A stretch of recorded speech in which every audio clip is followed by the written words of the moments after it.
নাম্বাৰবিলাক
এইখনেই হ'ল সেই যিখন হালবাগান আৰু যিখন হালবাগানক কেন্দ্ৰ কৰি এতিয়া সমগ্ৰ অসমতেই চৰ্চা হৈছে।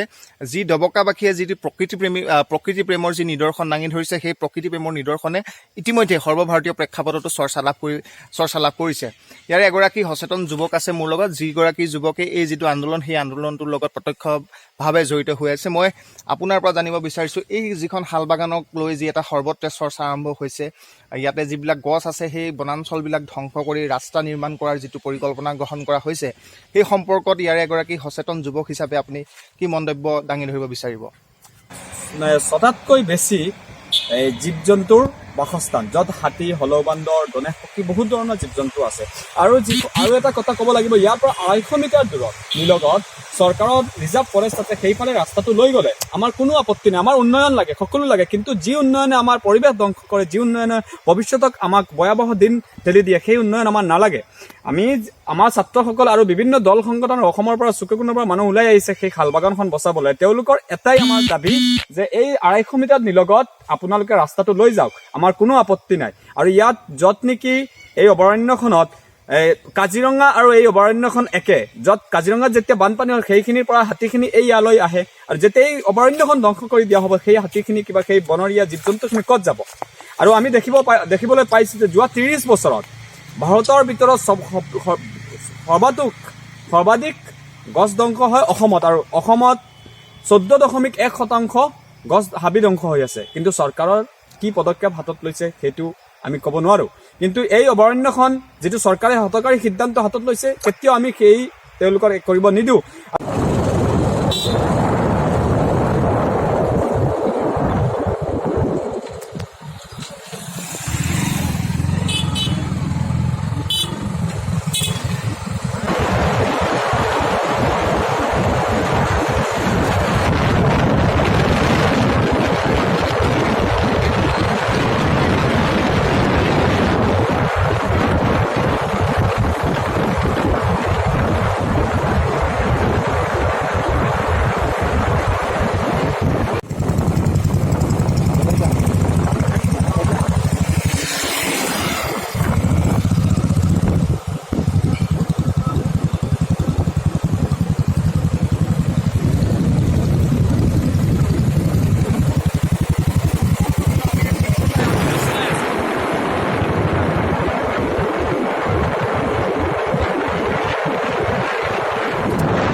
ইয়াত সচেতন ছাত্ৰ ছাত্ৰীসকলে ওলাই আহিছিলে আৰু দল সংগঠনো ওলাই আহিছে ইয়াত আন্দোলন কৰিবৰ কাৰণে, এই গোটেই বাগানখন ৰক্ষা কৰিবৰ কাৰণে।